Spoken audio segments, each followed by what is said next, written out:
Hello everyone.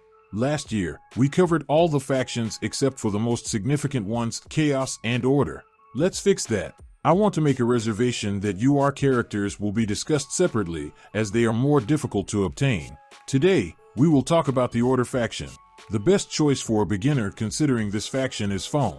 Why do I recommend her as a starting hero? She is a versatile character used in all aspects of the game, including PvE, PvP, minus trials, guild bosses. She's everywhere. She has excellent damage output, can act as a tank, and it's crucial to collect 3 sets of cards as soon as possible to prevent her from falling quickly. She also brings control to the team. Skyward Wind imposes debuffs on opponents, and thanks to her personal artifact, she stuns and reduces the energy of enemy characters. She is a very strong and beautiful character, and I would recommend that everyone starts working with her on the Order faction. I want to give her a griffin as a pet, but so far all legendary pets are leveled up on other characters, so we use a wolf. The next character that I will start improving in this faction is Akashic. He is still a top-tier support character, which is used in all aspects of the game. At the end of my analysis, I will give you an example of how I use him on a team. The essence of Akashic is his buffs, which enhance your team's statistics when opponents use their ultimate skills. His ultimate ability provides an unrealistic boost to your team, making it 2 to 3 times more powerful. This is why it is important to use him as frequently as possible, so the buff lasts as long as possible for your team. I use Akashic in conjunction with Angela, as she fills him with energy and accelerates the receipt of energy from his ultimate, allowing him to enter his ultimate again. My favorite team composition involves Sylvana as the tank, Akashic and Angela for support, and Fursa or Amara as the main damage dealer. You can use Amara, but I prefer Fursa. The 5th position is situational. We can add another support, like I have on my team now.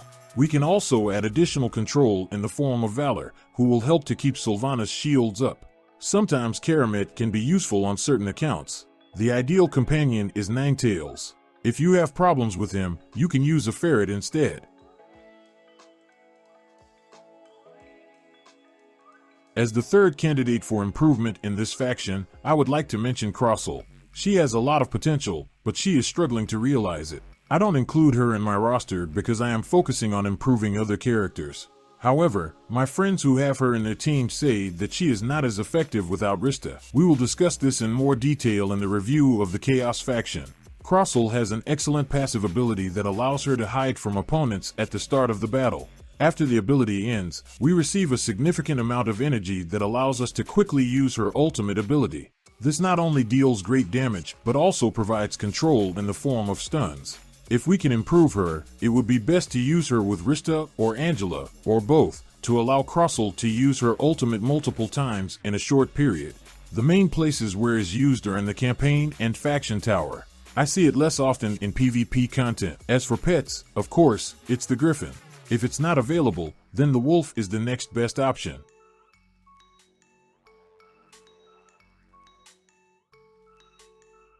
Let's take a look at Oberon, the next character in line. At the moment, I don't think he needs to be actively improved. In fact, I wouldn't say that I like him very much.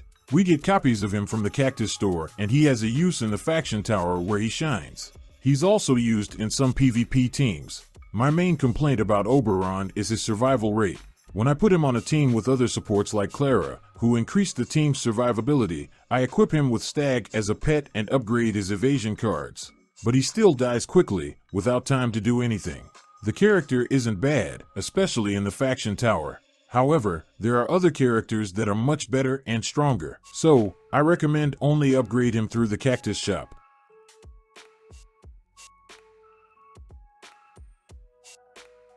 What can I say about Lunox?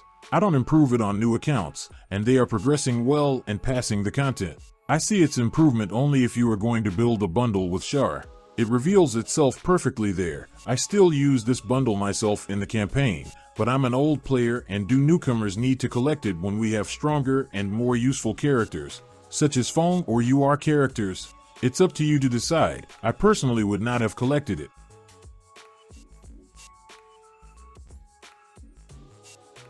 We've looked at characters worthy of special attention. Now let's look at those we're improving through stores and characters we'd rather avoid or improve if you don't have anyone else to improve. Karamet and Amaterasu, which one should I buy first?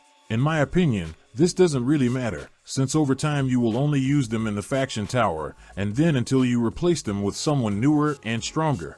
What do I do on new accounts? I upgrade one to Awaken, then the second, after to a 3 to open pets for one of them, then for the second. Should I take them to the Nexus? Definitely not. It's better to spend these resources on more worthy characters. Put a wolf as pets. They are not worthy of legendary pets.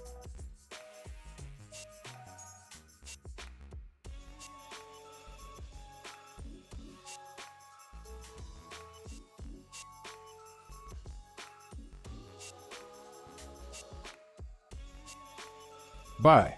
This is the character we get copies of for VIP points, but is it worth the upgrade? I'm not indifferent to this character, but rationality prevails on the main account, and I understand that it's better to spend resources on someone stronger and more useful. But on one of the accounts, I couldn't resist and improved it in the Nexus. What can I say? I like her, but she's far from a top character. But if you've already upgraded it on your account, don't worry, you'll just have a good character to complete the campaign and the faction tower. To fully realize the damage, it is better to put a griffin on her, but if your legendary pets are still improving on more worthy characters, then a wolf will do.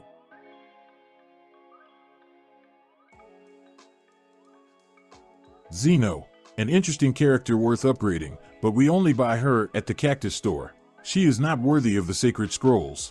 What's interesting about her is her shields, which she covers our characters with, improving their survival rate. The main thing to remember is that even though she is a tank in class, she is terrible in this role. Therefore, use someone else as the main tank, and she will act as a support in your team. Should I give her a Nexus? I did it on one of the accounts. I think you can spend money on it if you have extra resources. We use Sandram or an ordinary cat as a pet. She is not worthy of legendary pets.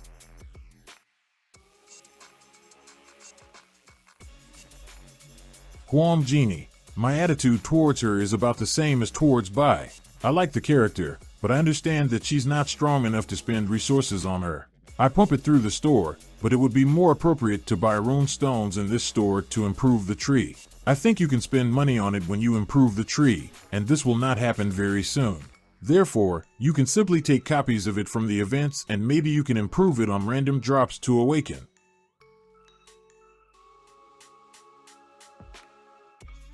I don't see any point in discussing the characters of the collaboration, since many new players don't have them, and they still haven't been pumped out of me, although I'm actively saving up chimeras to improve them. Maybe someday we can test them.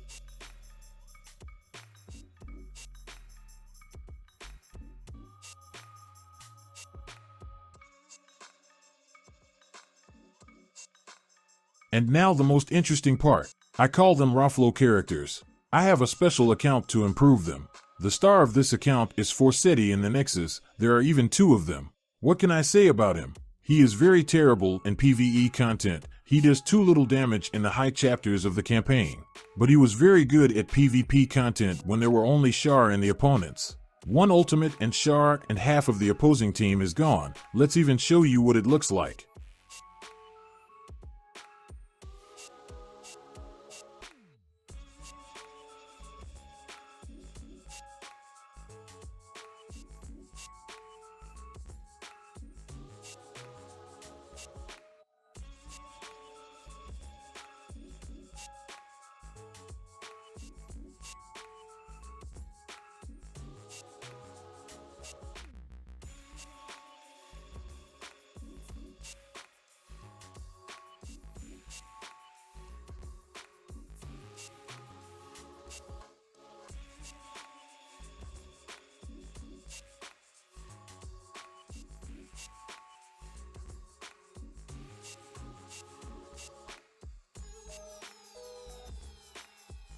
But honestly, you don't have to, just walk by and don't look in his direction.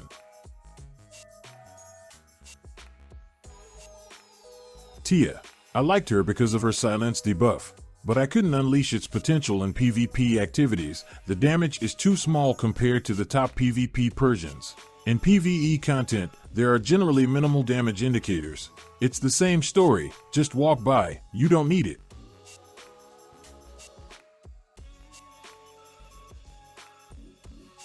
Gavanna. No comment, forget her name.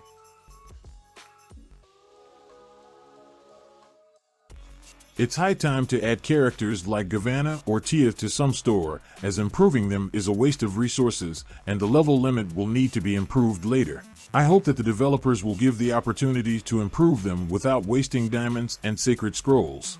This concludes the analysis of the Order faction. Remember that everything said here is just my subjective opinion and my vision of the game. If you like any characters, who can forbid you to improve them? See you in the next videos.